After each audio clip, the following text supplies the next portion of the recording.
안녕하세요. 수업방 간다입니다. 오늘은 중학교 2학년 과학 혼합물 분리에 대하여 알아보겠습니다.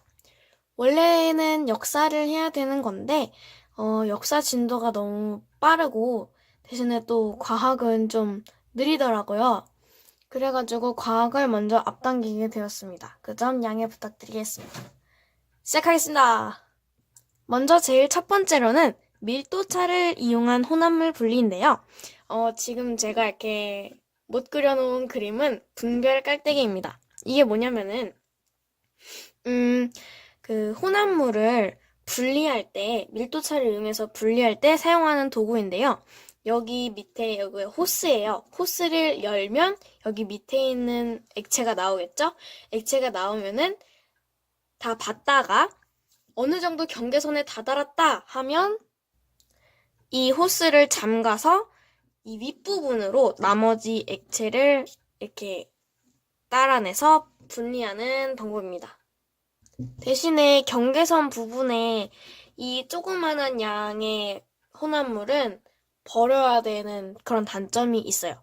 양이 적으면 이거를 스포이드로 그냥 그 접시에 있는 거를 이렇게 스포이드로 끄집어내는 것이 좋습니다.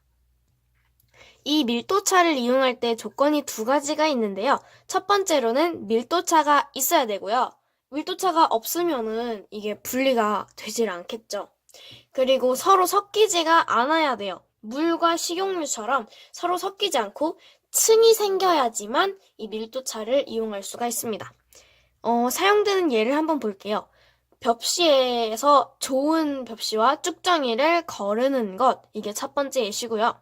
그 다음에 두 번째, 바다에 유출된 기름을 제거하는 겁니다. 뭐 오일 펜스, 뭐 기름을 먹는 그 흡착 뭐가 있었는데 명칭은 기억이 안 나요.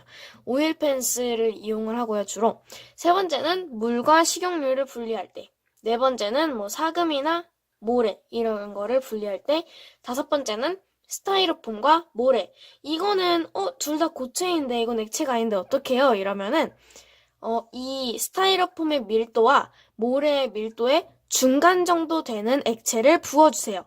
그러면 밀도가 더 큰 모래가 그 액체 밑에 가라앉게 되고 액체 위에는 밀도가 더 작은 스타이로폼이 있게 됩니다. 여섯 번째는 원심 분리기를 이용해서 혈장과 혈구를 분리하는 거고요. 마지막 일곱 번째 얘는 사유화탄소와 물을 분리하는 겁니다. 이때는 사유화탄소의 밀도가 더 크기 때문에 만약에 분별 깔때기에 넣는다면은 사유화탄소가 밑에 있겠죠. 밀도가 큰 게 가라앉기 때문에. 자, 그 다음은 끓는 점차를 이용한 분리 방법인데요. 먼저 끓는 점차를 이용한 혼합물 분리를 하기 전에 두 가지 제가 보라색으로 쓴 용어를 알아보도록 할게요. 먼저 증류는 액체 혼합물을 보글보글 가열해서 기체 물질로 냉각시켜요. 기체 물질로 만들어요. 그 다음에 냉각을 시켜요. 이 냉각이 뭐냐면은 온도를 낮추는 거. 가열의 반대말이죠. 이 액체를 가열해서 나온 기체 물질을 냉각시켜요. 그래서 순수한 액체를 얻는 것이 증류입니다. 반면에 분별 증류는 이 증류를 여러 번 반복해서 그 물질마다 각각의 성분 물질로 분리를 해줍니다. 얘도 조건이 있어요. 첫 번째는 끓는 점차가 있어야 한다. 그리고 뭐 서로 섞여야 되긴 하는데 예외가 아주 가끔 있지 않을까요? 저는 교과서에서 이렇게 배웠습니다.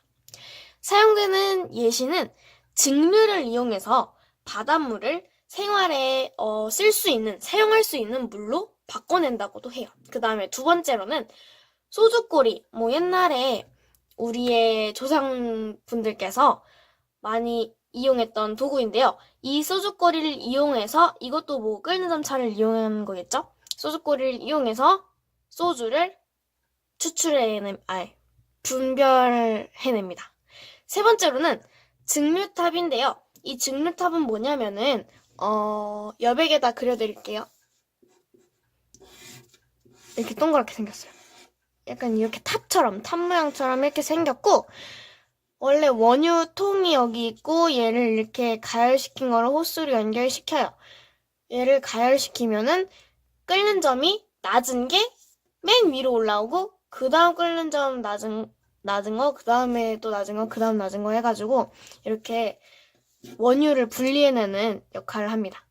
끓는 점이 낮은 게 위에 오는 거죠. 자, 이것은 분별 증류 장치인데요. 분별 증류 장치인데요. 그림이 조금 복잡하죠. 네, 차근차근 설명드릴게요. 여기서 이제 물을 끓여요. 혼합물을 끓여서 이 혼합물이 끓는 점에 도달해서 액체에서 기체로 상태 변화를 할 때 이게 기체로 딱 올라와서 이렇게 타고 내려가는 거예요. 근데 중간중간에 뭐 이런 게 있죠. 끓임 쪽, 우리가 이게 분별 증류를 할 때 끓임 쪽을 넣어주게 되는데요. 얘의 역할은 뭐냐면은 이게 가끔 가다가 물이 끓어 넘칠 때가 있어요. 그러면은 실험에 방해가 되겠죠? 그렇기 때문에 끓임 쪽을 넣어서 끓어 넘치는 거, 혼합물이 끓어 넘치는 거를 방지해줍니다. 유리관 도막은 여기 왜 넣냐면은 증류가 여러 번 일어나게 하는 역할을 해요. 유리관 도막이. 유리관 도막은 그냥 유리를 도막 내서 이렇게 잘라서 넣은 거예요. 믿기지 않겠지만 이게 유리관 도막을 표현하는 그림이고요. 이게 유리관 도막을 기체가 맞닿을 할 때 끓는 점이 높은 물질은 다시 액화돼서 밑으로 내려오게 되고 끓는 점이 낮은 거는 바로 그냥 올라가서 이렇게 프리패스. 이 온도계는 여기에 가시가 달린 부분이 있잖아요. 여기에 이 관을 가시라고 부르기도 하는데요. 이 가시 옆에 둬요. 왜냐면은 이 액체의 온도를 재는 게 아니라 액체에서 기체로 변해서 올라온 그 증기의 온도를 재는 것이기 때문에 여기에 두는 게 아니라 가시 옆에 위치해 있습니다. 온도계는. 그리고 여기에 관을 감싸주는 또 다른 관이 있는데요. 이것은 리비히 냉각기입니다. 리비히가 발견해냈다 해가지고 이름을 따서 리비히 냉각기로 지어졌습니다. 여기서는 뭐 하느냐 하면은 물이 있어요. 여기는 물이 차 있기 때문에 그 관을 식혀주는 역할을 해요. 물은 이쪽에서 들어와서 이쪽으로 나가요. 왜 그러냐면 얘가 밑에서부터 물이 쭉 올라와서 천천히 쫙 다 감싼 다음에 빠져나가는 게 훨씬 더 효율적이에요. 뭐보다 여기서 와가지고 그냥 슉 내려가는 것보다. 그러면 밑에서 올라오면은 냉각이 더 잘 되겠죠? 그렇기 때문에 그냥 밑에서 위로 올라오는 거고요.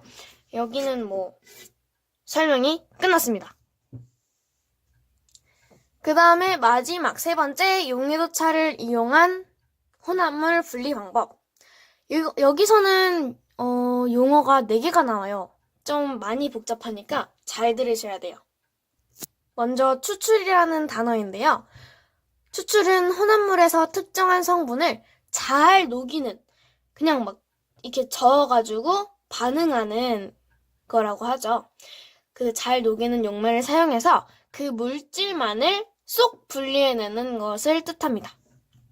뭐 예를 들자면 녹차 잎을 뜨거운 물에 넣고 잘 이렇게 우려내주면은 녹차가 만들어져요. 그 물에서 우러나오는 물을 통해서 녹차의 잎 중에 어떠한 성분이 우러나와서 녹차가 되는 거예요.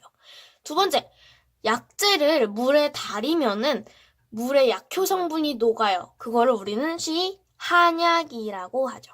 세 번째는 꽃이나 잎에서 냄새를 내는 성분을 추출해내요. 그래서 향수를 만들고 또는 그리고 네 번째는 고사리를 찬물에 담가 놓으면은 찬물에 어떤 쓴맛을 내는 성분이 나와요. 그래가지고 쓴맛이 제거가 됩니다. 이거는 어머니나 아버지나 아니면 가족분들께 알려주세요. 아주 유용한 팁입니다.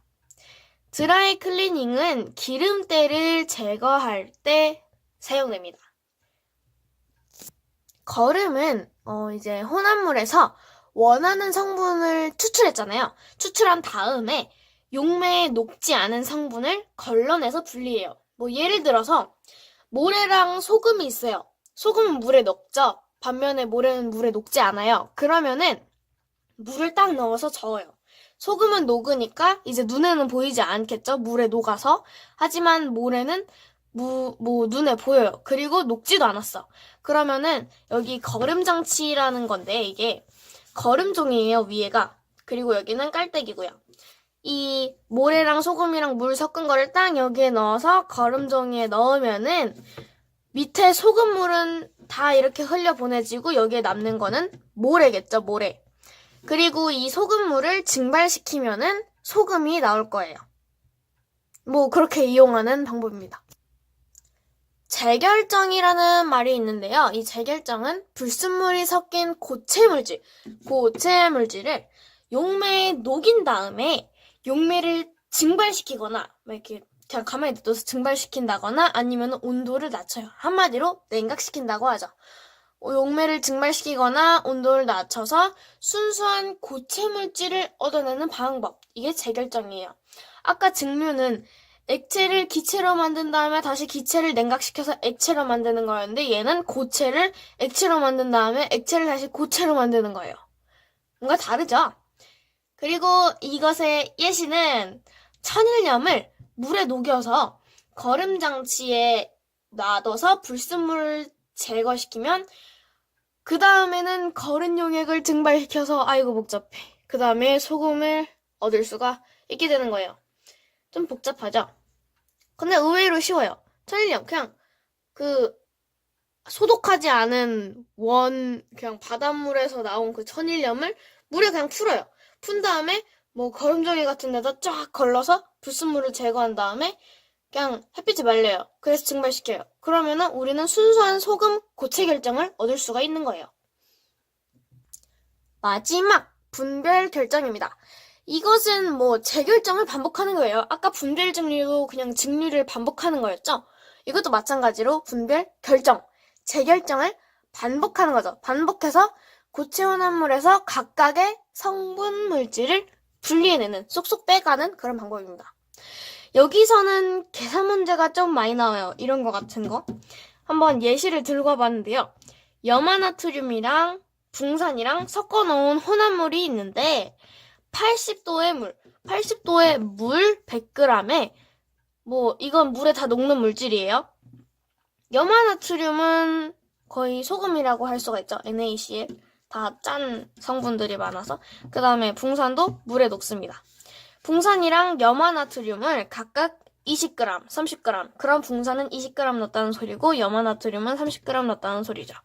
20도로 냉각 시에 석출되는 물질과 양. 석출된다. 이것은 아까 저번 시간에 배웠었는데요. 이게 더 이상 포화 용액을 넘어서 완전히 이렇게 들어간 성분이 용매에 녹은 용질이 우리 눈에 보이는 거를 석출됐다고 하는 거죠.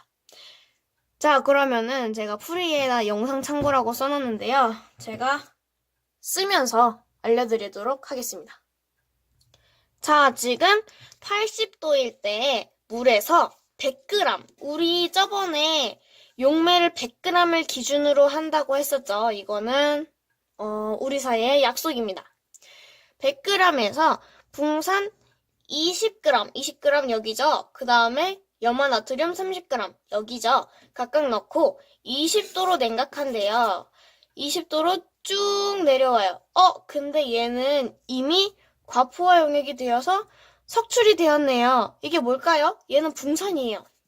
반면에 염화나트륨 같은 경우에는 한참 멀었어요. 20도로 냉각을 해도 이 포화 용액이 되려면 아직 5g이나 부족해요. 그렇기 때문에 얘는 석출되는 눈에 우리가 보이는 고체로 다시 나오는 물질이 없어요. 반면에 이 붕산은 이미 포화 용액을 넘어서 지금 석출이 되었어요. 근데 얼마가 석출이 되었는지 계산을 해야겠죠. 일단 석출되는 물질은 붕산입니다. 붕산이고 되게 간단해요. 20g에서 지금 20도일 때 최대 수용할 수 있는 고체의 그람 수는 5g이에요. 근데 지금 우리가 20g을 넣었네요. 그러면은 얘에서 얘를 빼주면 답이 나옵니다. 20g. 빼기 5는 15. 그래서 답이 15g이 되는 겁니다. 어렵지 않아요, 이거. 그리고 만약에 얘가 200g이었다면은 여기에 2를 곱해주시면 됩니다. 곱하기 2 하시면 돼요. 근데 지금은 우리가 딱 기준치인 100g을 두고 있기 때문에 하면 안 돼요. 자, 오늘 영상 여기서 마치도록 하겠습니다. 다음 시간에는 과학이 아닌 역사로 찾아뵙도록 하겠고요. 그 다음 시간에는 국어로 찾아뵙겠습니다. 안녕!